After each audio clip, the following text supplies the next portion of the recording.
Three women na you most admire.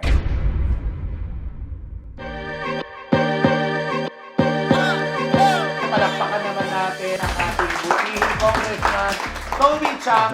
Weekend off nyo po, wala po kayong trabaho. Namamasyal po o chill lang po sa bahay? Bahay lang. Bahay lang. Eto po, Kong. Fill in the blank.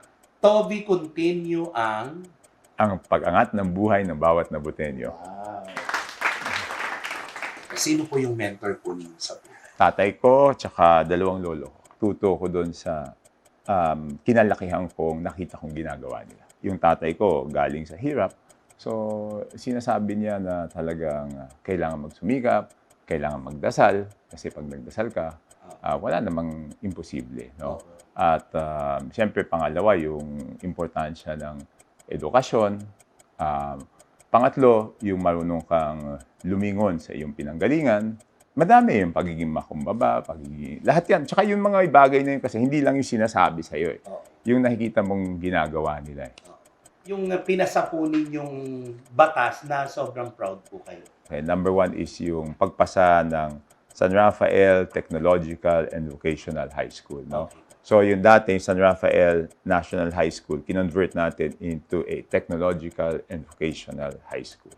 Napakahalaga niyan dahil alam naman natin na pag sila ay nakapag-aral ng TechVoc, mas madali sila makakuha ng trabaho. Opo. Kasi hindi naman lahat nakaka-diretso ng kolehiyo, di ba? Correct. Opo. So, yun, may trabaho sila. Number two, edukasyon pa rin. Navota Science High School.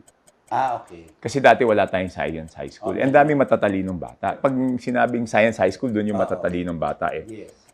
Wala tayong Science High School. No? So, sayang yung skills ng ating mga bata. Ano po ang mensahe ninyo sa ating mga kababayan dito po sa Navotas?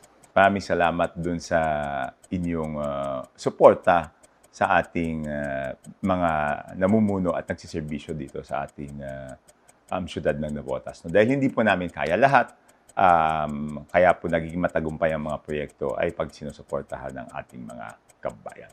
Three women na you most admire. Siyempre si Michelle, Okay. yung mama ko, at siyempre si Michelle ulit. Wow. Yes, ayan. Maraming salamat. Ay, po. may gift pala ako sa'yo. Ano po? Anong favorite kanta ko pag ano? Pag... Ay, alam ko. Ano? Nako, dahil sa tagal na Ano? natin magkasama. Isa lang kasi alam kong kanta eh. Oo, alam ko yan. Bikining itim. Okay, may gift ako. Oh my God! Oh, totoo ba? Akin na po. Sukatin mo kung kasya. Naku, parang ano po, kasi medyo... Kasi nagsuot po ako nito dati. Okay. Pinagtawanan po ako ng mga tao kasi baliktad po yung suot. Pero anyway, nako, Hindi, biro lang. Biro lang. So, ayan, at sana i-subscribe ninyo, i-follow ninyo, i-share ninyo ang good vibes na hatid namin. Etong ginawa namin. God bless you! Okay, thank you. Maraming salamat po. Thank you.